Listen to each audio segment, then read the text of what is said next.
Yurtimiz tibbiyotini transformatsiya qilish jarayonida sohani raqobatdosh kadrlar bilan ta'minlashga katta e'tibor qaratilmoqda. Quvonarlisi, Farg'ona jamoat salomatligi tibbiyot institutining bu boradagi o'rni tobora mustahkamlanib boryapti. Yaqinda institutning yangi ko'p tarmoqli klinikasi foydalanishga topshirildi. Shu munosabat bilan o'tkazilgan tantanali tadbirda ta'kidlanganidek, prezidentimiz topshiriqlari ijrosi doirasida barpo etilgan ushbu muassasa sun'iy intellekt texnologiyalari bilan to'liq jihozlangan yurtimizdagi ilk kompleks Smart AI shifoxonalardan hisoblanadi. Bu yerda bemorlar murojaatidan davolanishgacha bo'lgan barcha bosqichlar to'liq raqamlashtirilgan.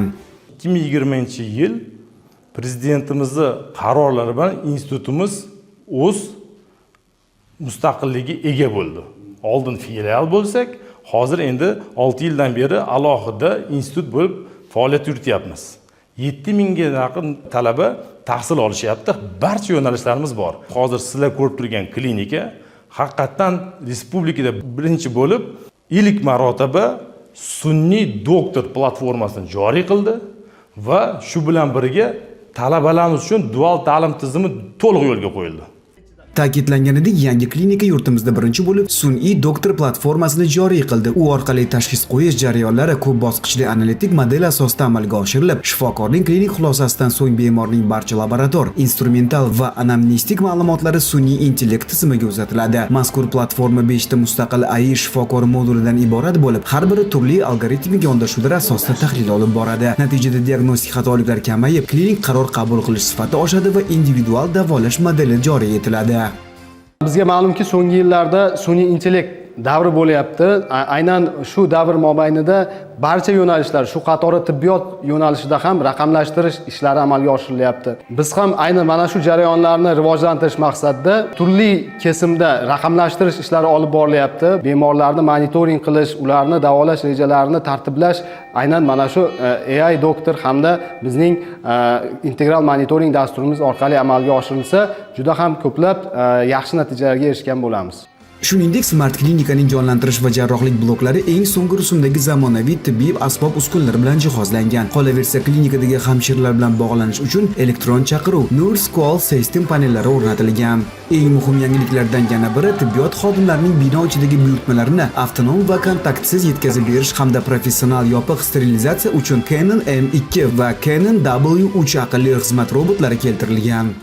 Yangi foydalanishga topshirilgan klinikamizga mana shunaqa oxirgi rusumdagi zamonaviy robotlar keltirildi. Bular ikki xil turda. Chap tomonimda turgan bu asosan dori-darmonlarni tarqatuvchi robot bo'lib, hozirgi kunda hamshiralarimiz ishini ancha yengillattiradi. O'ng tomondagi robotimiz bu dezinfektor bo'lib, asosan 20 kvadrat metrgacha maydonda bir marotaba bemalol zararsizlantiradi. Shifoxona bazasida Italiya bilan hamkorlik doirasida oliy hamshiralik ishi yo'nalishlari talabalarini tayyorlash bo'yicha innovatsion o'quv-amaliy markaz ham tashkil etilgan. Bu yerda ta'lim jarayonlari to'liq Yevropa standartlari asosida olib boriladi. Unda dual ta'lim modeli qo'llanilib, talabalar nazariy bilimlarini klinik amaliyot bilan birga o'zlashtiradi. Oliy hamshiralik yo'nalishi talabalarimiz, ya'ni bitiruvchi kurs talabalarini tayyorlayapmiz. Ularda aynan kelajakda Italiya davolash muassasalarida o'zlarining tajribalarini orttirib, kelajakdagi kasbiy faoliyatlarida yangiliklarni o'rganishlari va o'zimizda joriy qilishlari uchun katta imkoniyat yaratiladi. Aytish lozimki, klinika hududida eko-bog' tashkil etilib, 30 turdagi manzarali daraxtlardan iborat 2000 dan ortiq yashil plantatsiyalari mavjud. Muassasa 5000 dan ziyod ilmiy adabiyotlar fondiga ega kutubxonasi, elektron hamda xalqaro ilmiy resurslar jamlangan axborot bazasi bilan ham ajralib turadi. Klinika nafaqat bemorlarga tibbiy xizmat ko'rsatadi, ayni chog'da yosh mutaxassislar uchun amaliyot bazasi sifatida ham faoliyat olib boradi.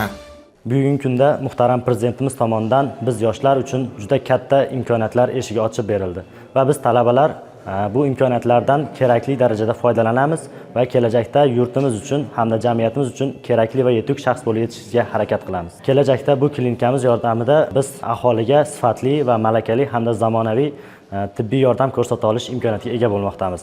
Umuman olganda, Farg'onada barpo etilgan ushbu zamonaviy Smart klinika tibbiyot, ta'lim va innovatsiyalarni uyg'unlashtirgan holda mamlakatimiz sog'liqni saqlash tizimini yangi bosqichga olib chiqishga xizmat qiladi.